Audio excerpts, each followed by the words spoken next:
UP सरकार में paper leak काफ़ी बड़ा मुद्दा था और इससे लोकसभा चुनाव में भी इस मुद्दे को लगातार उठाया भी जा रहा है। इस पूरे विषय में हमारे साथ बात करने के लिए कांग्रेस प्रवक्ता मौजूद भी हैं, उनसे बात करते हैं। सर, पेपर लीक को लेकर क्या कुछ अभी एक प्रेस कॉन्फ्रेंस हुई है, क्या कुछ उसमें रहा है? देखिए, जिस तरह से भारतीय जनता पार्टी के शासन में परीक्षाएं लीक हुई, उत्तर प्रदेश में 10 परीक्षाएं योगी आदित्यनाथ जी के रिज्यूम में हुई, सारे पर्चे लीक हो गए। इससे स्पष्ट है कि इनकी मंशा पे सवाल उठता है कि इनकी मंशा है कि रोजगार ना मिल पाए उत्तर प्रदेश के युवाओं को। अगर रोजगार मिल जाएगा, वो नौकरी करने लगेगा, तो इनके जो झूठ में, बरगलाने में, परपंच में नहीं आएगा। क्योंकि उत्तर प्रदेश व देश का जो 60 से 65% युवा है, वही इस देश की तकदीर है, तस्वीर है और वही नई दिशा और दशा तय करता है। मैं पूछना चाहता हूँ, योगी आदित्यनाथ जी ने और इनके संकल्प पत्र में था कि सरकार बनने के 1 साल के अंदर 10 लाख रोजगार का सृजन करेंगे। लेकिन क्या हुआ? आज तो सरकार का 7वां साल चल रहा है, दूसरे टर्म की सरकार चल रही है, रोजगार नहीं आप दे पा रहे हैं। रोजगार देने की जब बात आती है तो योगी आदित्यनाथ जी सदन में कहते हैं कि उत्तर प्रदेश का युवा योग्य होता तो उसको रोजगार दे दिया जाता। तो आप उत्तर प्रदेश के युवाओं को अयोग्य सिद्ध कर रहे हैं। जब इनके खिलाफ युवा प्रोटेस्ट करता है, नौकरी की मांग करता है, रोजगार की बात करता है, तो उस पर लाठीचार्ज किया जाता है, उसको डराया जाता है, धमकाया जाता है, यहाँ तक कि घर कुर्की करने का आदेश दिया जाता है। तो आखिर युवाओं ने आपकी सरकार को क्यों चुना था? सवाल ये है। बीजेपी, कांग्रेस जो आरोप लगा रही है, जो आंकड़े पेश कर रही है, ये आंकड़े किस आधार पर आप बता रहे हैं कि सबसे ज़्यादा जो पेपर लीक हुए हैं वो बीजेपी में हुए हैं सरकार में? आपने देखा नहीं कि 10 परीक्षाएं हुई, सारे पर्चे लीक हो गए। नलकूप, यूपीएससी, कांस्टेबल, यहाँ तक कि जो बेसिक शिक्षा में जो सबसे इम्पॉर्टेंट होता है, सहायक अध्यापक की परीक्षा, अभी 68,000 वाले जो अभ्यर्थी हैं वो लगातार सरकार के खिलाफ प्रोटेस्ट कर रहे हैं। जहाँ जहाँ इनके मंत्री जा रहे हैं, सांसद जा रहे हैं, प्रचार करने जा रहे हैं, वहाँ वो युवा आ रहे हैं कि भैया हमारा रोजगार कहाँ है। तो ये तो सामने है, उत्तर प्रदेश जानता है कि आप रोजगार दे पाने में असफल हो गए हैं निश्चित तौर पे, क्योंकि युवाओं का भविष्य जो होता है वो पढ़ाई करता है, उसका परिवार प्रभावित होता है। तो निश्चित तौर पे जो किसान हैं, जो मजदूर हैं, वो अपने बच्चों को अच्छी शिक्षा देने के लिए प्रयास करते हैं। अभ्यर्थी अच्छी शिक्षा ग्रहण करता है, लेकिन उसको रोजगार नहीं मिल पाता है, तो कहीं ना कहीं निराशा होती है, असफलता होती है। तो मैं समझता हूँ कि जो हम लोगों ने न्याय पत्र में भर्ती योजना का जो हम लोगों ने कैलेंडर जारी किया है, जब हमारी सरकार आएगी तो हम युवाओं को रोजगार का सृजन करेंगे, उनको रोजगार देंगे।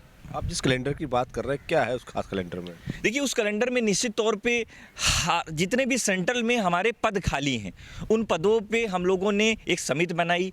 उन समिति में देखा कि 30 लाख रोजगार, जिसमें सेना भर्ती में हो, रेलवे हो, भेल हो, या जितनी भी संवैधानिक संस्थाएं हैं जो सेंट्रल गवर्नमेंट के अंदर आती हैं, उन योजनाओं को, उन विभागों को हम लोगों ने चिन्हित किया। उसमें जितने भी पद खाली हैं उनको चिन्हित करके हम लोगों ने एक भर्ती कैलेंडर जारी किया, जो सरकार बनने के 6 महीने के अंदर जो हमारी पहली कैबिनेट होगी वो प्रस्ताव करेगी। 6 महीने के अंदर हम लोग भर्ती कराएंगे और 30 लाख रोजगार हम लोग युवाओं को देंगे। आप रोजगार की बात कर रहे हैं, पेपर लीक की बात कर रहे हैं। अगर कांग्रेस सरकार में आती है तो क्या एजेंडे में कुछ है युवाओं के लिए स्पेशल? इसके लिए कोई टीम गठित होगी या फिर कोई विभाग बनेगा इसके लिए? देखिए, हम लोगों का विभाग बन चुका है। न्याय पत्र में हम लोगों ने युवा न्याय की बात की है, किसानों की बात की है, भागीदारी न्याय की बात की है, श्रमिक न्याय की बात की है, यहाँ तक नारी न्याय की बात की है। तो हम लोग जो ये 5 न्याय लेकर के आए, जब राहुल गांधी जी भारत जोड़ो यात्रा कर रहे थे, तो जितने भी बेरोजगार थे, नौजवान थे, किसान थे, उन सब लोगों ने राहुल गांधी जी के सामने ये प्रश्न रखा कि देश में असल समस्या बेरोजगारी की है, और वो बेरोजगारी 45 साल में सबसे ज़्यादा भारतीय जनता पार्टी के शासनकाल में बढ़ी है। तो उससे स्पष्ट हो चुका है कि हम लोगों ने जो युवा न्याय में इन सारे मुद्दों को रखा है, और निश्चित तौर पे जो हम लोग कहते हैं वो 100% करते हैं। जहाँ जहाँ हमारी गवर्नमेंट हिमाचल में बनी, कर्नाटका बनी, तेलंगाना में बनी, जो हम लोगों ने वादे किए उन वादों को हम लोगों ने डिलीवर करने का काम किया। ओपीएस की हम लोगों ने बात की, पुरानी पेंशन बहाली की बात की, हम लोगों ने पुरानी पेंशन बहाल की तीनों राज्यों में। तो निश्चित तौर पे आने वाले समय में अगर देश में हमारी सरकार आएगी तो युवाओं के साथ न्याय जरूर होगा।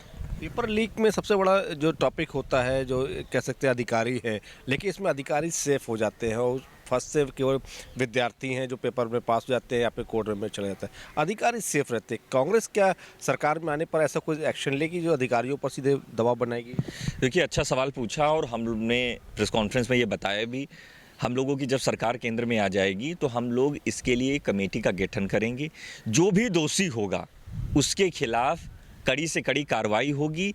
हमारे जो अभ्यर्थी होंगे, जो परीक्षार्थी होंगे, उनके लिए हम लोगों ने मुआवजा का प्रबंध रखा है और निश्चित तौर पे युवाओं के साथ न्याय जरूर होगा। क्योंकि क्या है कि जब युवा परीक्षा देता है तो कहीं ना कहीं उसके लिए एक भविष्य में चुनौती भी होती है कि आने वाला भविष्य उसका कैसे सुनिश्चित हो सके, वो कैसे उस परीक्षा को पास करके नौकरी कर सके। तो मैं कह सकता हूं कि युवाओं के साथ अब अन्याय नहीं होगा। वो न्याय योजना के अंतर्गत, हमारे न्याय पत्र के अंतर्गत जो भी भर्ती प्रक्रिया में जो भी लापरवाही होगी, जो भी दोषी होगा, उसको कठोर से कठोर दंड मिलेगा। तो ये थे हमारे साथ कांग्रेस प्रवक्ता सचिन रावत, जिन्होंने बताया कि किस तरीके से अगर कांग्रेस की सरकार आती है तो युवाओं के लिए सबसे बड़ा जो तोहफा उनका बेरोजगारी है उसको ख़त्म करने का पूरा कोशिश करेगी। वीडियो जर्नलिस्ट विशाल के साथ देवेंद्र प्रताप सिंह, प्रभात साक्षी न्यूज़, लखनऊ। अगर आप भी लेना चाहते हैं देश दुनिया की तमाम जानकारी तो आज ही सब्सक्राइब करें हमारे चैनल को। साथ ही नीचे दिए बेल आइकन को जरूर दबाएं ताकि हर अपडेट आप तक पहुंच सके।